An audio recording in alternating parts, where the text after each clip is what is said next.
Break के बाद रुक करेंगे यूपी बुलेटिन की ओर, जिसमें बात होगी एटा की, जहां एसआईआर कार्य को गति देने के लिए भाजपा कार्यकर्ताओं ने मोर्चा संभाला है। साथ ही बात होगी जालौन की, जहां सड़क सुरक्षा और साइबर सुरक्षा जागरूकता कार्यक्रम का भव्य आयोजन किया गया। ऐसी तमाम खबरों पर विस्तार से करेंगे चर्चा।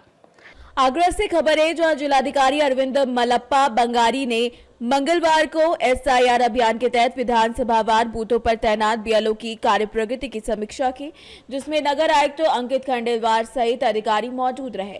डीएम 79 आगरा नॉर्थ विधानसभा की कंपोजिट स्कूल न्यू आगरा स्थित मतदाता हेल्प डेस्क पहुंचे, जहां उन्होंने स्वयं मतदाताओं की गणना पत्र भरने में सहायता की और मौके पर ही गणना पत्र भरवाए। इसके बाद जिलाधिकारी बीएलओ के साथ घर घर जाकर मतदाताओं से संपर्क करते नजर आए। आज हरिपर्वत नगर क्षेत्र में booth number 295-296 Agra north composite school में आज जो पोलिंग सेंटर भी है एंड आज हेल्प डेस्क खोला गया है।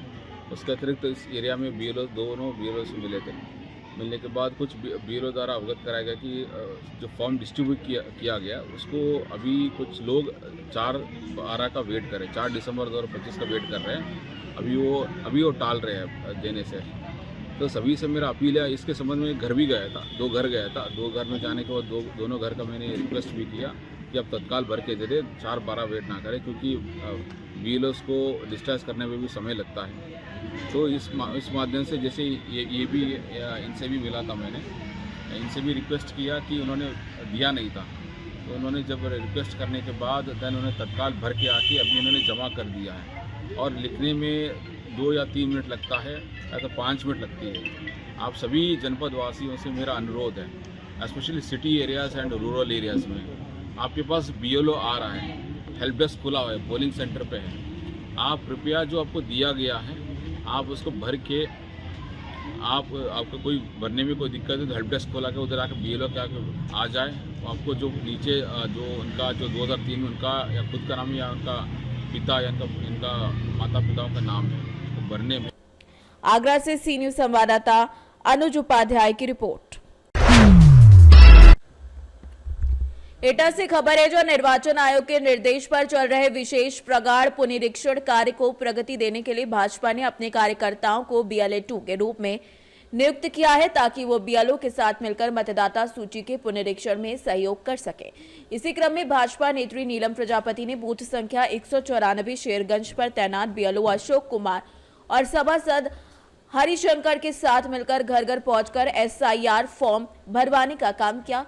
बूथ संख्या 194 पर कुल 814 मतदाता दर्ज हैं, जिसमें से अब तक 400 एसआईआर फॉर्म भरकर प्राप्त कर लिए गए हैं, यानी लगभग 50% काम पूरा हो गया है। एटा से सी न्यूज संवाददाता लखन यादव की रिपोर्ट। खबर जालौन से, जो विवेकानंद ग्लोबल स्कूल कोच में संविधान दिवस के अवसर पर यातायात, सड़क सुरक्षा और साइबर सुरक्षा जागरूकता कार्यक्रम का भव्य आयोजन किया गया, जिसमें यातायात प्रभारी वीर बहादुर सिंह, साइबर क्राइम प्रभारी निरीक्षक विवेक कुमार मौर्य सहित कई अधिकारी मौजूद रहे। कार्यक्रम की शुरुआत दीप प्रज्वलन के साथ हुई। छात्रों को सड़क सुरक्षा नियमों के बारे में विस्तार से बताया गया।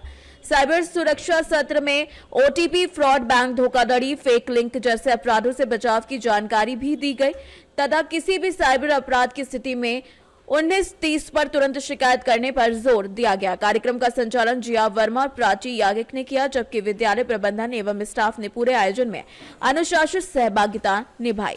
अंत में अतिथियों को स्मृति चिन्ह देकर सम्मानित भी किया गया। जालौन से सी न्यूज संवाददाता जितेंद्र कुशवाहा के साथ आदित्य द्विवेदी की रिपोर्ट। खबर कौशाम्बी से, जहां जिला मुख्यालय मंझनपुर में पार्किंग शुल्क के नाम पर ठेकेदार के लोग सड़कों पर वाहन को रोक रोक कर खुलेआम अवैध वसूली कर रहे हैं। आरोप है कि जब वाहन चालक इसका विरोध करते हैं तो ठेकेदार के लोग ऑटो रिक्शा चालकों से लड़ाई झगड़े पर आमादा हो जाते हैं। अवैध वसूली से ऑटो रिक्शा चालकों में नाराजगी है। उनका कहना है कि बीच सड़क पर चलते वाहनों को रोककर पार्किंग शुल्क वसूलना अवैध है, लेकिन शिकायत के बाद भी जिले के अधिकारी ध्यान नहीं दे रहे हैं। तो यहाँ जो है मुझे गाड़ी लगाने भी नहीं देते हैं, कहीं दुकानदार भगा रहे हैं, कहीं कोई भगा रहा है, और 20 रुपए की पर्ची डेली काट लेते हैं। और काटने के बाद जो है कहीं भी लगाओ न यहाँ खड़ी करने दे, और धमकी देते हैं कि जो है मतलब ये हम नंबर मतलब चालान करवा देंगे, क्या है ये सब पैसा, ये मतलब गाड़ी खड़ी करने का मतलब सवारी भरने का, और सवारी भी हम लोग नहीं भरने पा रहे हैं। जब सवारी भरने को होता है कहीं वो दुकानदार हटा देता है, कहीं ये दुकानदार हटा देता है, कहीं खड़ी भी नहीं करने देते हैं किनारे, तो हम करें तो क्या करें। पार्किंग नहीं बना हुआ है? नहीं बना हुआ है, कहीं खड़ी करने की। पैसा कहाँ लेते हैं? पैसा ये समदा यहाँ चौराहा पे लेते हैं, मंजनपुर चौराहा पे लेते हैं, सिराथू रोड पे लेते हैं, और वो अस्पताल के पास लेते हैं, जिला अस्पताल के पास। क्या नाम है आपका? शशिकांत साहू। क्या चलाते हो आप? हम रिक्शा चलाते हैं। भैया हम ऑटो चलाते हैं। ये पार्किंग वाले जो है ज़बरदस्ती रसीद काटते हैं, स्टैंड में जो है नहीं काटते हैं, पूरा रोड में घूम घूम काटते हैं। ना कटवाओ तो गाली देते हैं, मारने पे उतारू हो जाते हैं। क्या नाम है आपका? राजकरण कराली, ये मंझनपुर से कराली रोड का वाहन पार्किंग के नाम से हुआ ऑटो पार्किंग का ये, लेकिन ये बस से भी पैसा 100 रुपये वसूलते हैं, ऑटो का 30 रुपये और इसका ई रिक्शा का 30 रुपये, जबकि ये आवाज़ पे है। कहीं ये समदा से भी वसूल लेते हैं, जा कर के ये ओसा चौराहा से, पाल चौराहा से, सारे चौराहों से दौड़ा करके वसूलते हैं। ट्रैक्टर लोडिंग आती है उससे भी पैसा लेते हैं, ट्रक निकलता है उससे भी पैसा लेते हैं, जबकि ये 24 घंटा की वसूली बता रहे हैं कि हम 24 घंटा वसूलते। रात में 11 12 बजे रात तक वसूलते रहते हैं। हम लोगों ने कई बार इसका विरोध किया, डीएम साहब को भी लिख दिया, ज्ञापन भी दिया, लेकिन आज तक हम लोगों की कोई सुनाई नहीं हुई, जबकि हाई कोर्ट से स्टे है। उसके बावजूद भी अब हम लोग कोर्ट के सहारा लेंगे, तब सारे ड्राइवरों को लेकर के जाऊँगा। मैं यूनियन का अध्यक्ष मोहम्मद नसीम। कौशाम्बी से सी न्यूज संवाददाता इम्तियाज की रिपोर्ट। ललितपुर से खबर है, जहां गिरनौट बाग में 12 नवंबर को आयोजित सामूहिक विवाह समारोह में शामिल होने पहुंचे खंड विकास अधिकारियों की कीमती लैपटॉप, साथ ही साथ टैबलेट और कार्यालय की महत्वपूर्ण फाइलें वाहन से चोरी हो गईं, जिन्हें लेकर बुलारो चालक राधे श्याम फरार हो गया। हैरान करने वाली बात यह है कि अधिकारियों ने घटना की गंभीरता के बावजूद ड्राइवर के भाई के कहने पर मामला कई दिनों तक दबाए रखा और पुलिस को तत्काल सूचना नहीं दी।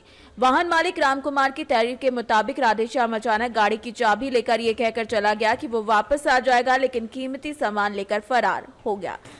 बता दें कि कीमती सामान लेकर फरार होने के बाद वीडियो बेरदा, मड़ावरा और मेहरोनी के लैपटॉप, टैबलेट और सरकारी दस्तावेज चोरी होने की पुष्टि भी हो गई। घटना के 13 दिन बाद भी कोतवाली पुलिस ने वाहन स्वामी की शिकायत पर ड्राइवर राधे श्याम के खिलाफ बीएनएस की धारा के तहत एफआईआर दर्ज कर विवेचना अब शुरू करी है। ललितपुर से सी न्यूज संवाददाता विकास सोनी की रिपोर्ट। खबर सोनभद्र से, जो संविधान दिवस के अवसर पर ओबरा में बहुजन समाज पार्टी द्वारा एक विशाल रैली का आयोजन किया गया। हमारा संविधान हमारा स्वाभिमान थीम के साथ निकाली गई इस रैली में लोगों का भारी जनसमूह उमड़ पड़ा। पूरे शहर में रैली के दौरान उत्साह और जोश का माहौल देखने को मिला। संविधान दिवस पर आयोजित ये रैली ओबरा के मुख्य चौराहों से शुरू होकर शहर के विभिन्न मार्गों से गुजरी। बसपा के स्थानीय पदाधिकारी, कार्यकर्ता, समर्थक बड़ी संख्या में शामिल हुए। हाथों में नीले झंडे, संविधान बचाओ से जुड़े पोस्टर और बाबा साहेब डॉक्टर भीमराव अंबेडकर के नारे लगाते हुए कार्यकर्ताओं ने पूरे इलाके को माहौल जागरूकता से भर दिया। रैली के दौरान कानून व्यवस्था बनाए रखने के लिए पुलिस बल मौजूद रहा। संविधान दिवस पर बसपा द्वारा निकाली गई रैली एक संदेश के साथ समाप्त हुई कि संविधान के मूल्यों को जन जन तक पहुंचाना ही सच्ची श्रद्धांजलि है। आज ओबरा नगर में आप लोग बसपा के बैनर तले ये रैली निकाले हैं, इसका क्या उद्देश्य और क्या कहना चाहेंगे आप? देश के बाबा साहब के दिए हुए इस सुंदर लोकतंत्र के लिए जो संविधान दिया उसका जन्म दिवस हम मना रहे हैं अपने पार्टी के बैनर तले, जो कि पार्टी के नियमानुसार हम लोग संवैधानिक दायरे में रख के काम किए हैं और ये संदेश देने का काम किए हैं कि यह बदलाव का एक शुरुआत है। 27 में हम बदलाव करने जा रहे हैं। इससे पूर्व में आप लोगों ने जो है कि बसपा के बैनर तले आप लोग जो है कि नहीं निकाले थे ये यात्रा, और इस बार जो है कि बहुजन समाज पार्टी के बैनर तले ये निकाला गया है रैली, इस पे क्या कहना है आपका? दूसरी बात रीजन क्या है कि हम लोग मेहनत करते हैं, काम करते हैं, हमारे लोग भी उपस्थित होते हैं। कुछ ऐसे लोग होते हैं जो आते हैं और आके सारा श्रेय ले जाते हैं। इसकी वजह से मैं अपने बसपा के बैनर तले करना मेरी मजबूरी थी कि मैं अपने समाज को बचाने के लिए, अपने मेहनत को बचाने के लिए हमें ऐसा करना पड़ा। ये रैली कहाँ से कहाँ तक जो है कि निकाली गई और कहाँ समापन हुआ? रविदास नगर वार्ड नंबर 1 से शुरू होकर चुपन रोड से होते हुए गजराज नगर से होते हुए बुद्ध विहार आके समापन हुई। आपका पूरा परिचय?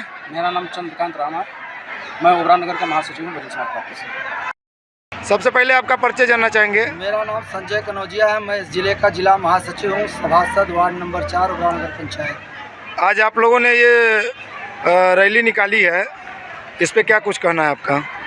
यह बाबा साहब के संविधान के शुभ अवसर पर ये रैली निकाली गई है।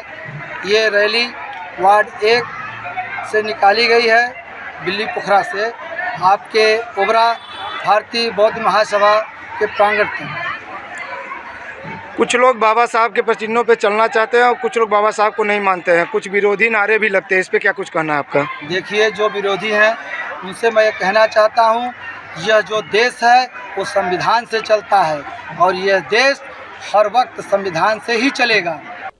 सोनभद्र से सी न्यूज़ संवाददाता कुमधर चौधरी की रिपोर्ट। यूपी बुलेटिन में फिलहाल के लिए इतना ही। बने रहिए सी न्यूज़ भारत के साथ। हर खबर आपके साथ, आपके हाथ।